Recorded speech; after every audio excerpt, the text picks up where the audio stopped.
Hello दोस्तों, अस्सलाम वालेकुम। मेरा नाम मोहम्मद सकलैन है और मैं पाकिस्तान के छोटे से शहर में रहने वाला हूँ।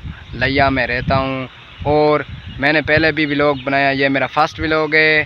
तो मैंने पहले भी व्लॉग बनाया है, सपोर्ट नहीं की किसी ने। तो उम्मीद करता हूँ इस फर्स्ट व्लॉग में आपने ज़रूर सपोर्ट करनी है मुझे। तो ये मेरा फर्स्ट व्लॉग नहीं है, बल्कि पहले भी मैंने व्लॉग बनाया, तो आपने सपोर्ट ज़रूर करना है।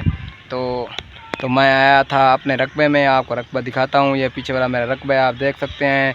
तो मैं यहाँ का नज़ारा देख रहा था, तो आपने मुझे ज़रूर सपोर्ट करनी है।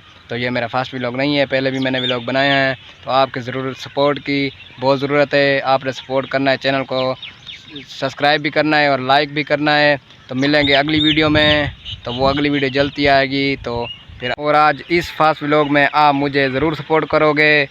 तो जो मैंने महीना हो चुका है, मैंने पहले भी बनाया है, 1 मंथ हो चुका है मुझे। मैंने पहले भी फर्स्ट व्लॉग डाले हैं, मगर वो किसी ने सपोर्ट नहीं की। तो उम्मीद करता हूँ आप मुझे सपोर्ट ज़रूर करेंगे। तो फिर ये मैं अपने रकबे पर आया हुआ था, ये मेरे रकबे का नज़ारा है। ये आता हूँ, मज़दूरी भी करता हूँ और घर का काम भी करता हूँ। तो ये नज़ारा है। तो आपकी सपोर्ट की ज़रूरत है मुझे, आपने सपोर्ट करना है। तो मिलेंगे अगली वीडियो में जल्दी। तो फिर अल्लाह हाफ़िज़।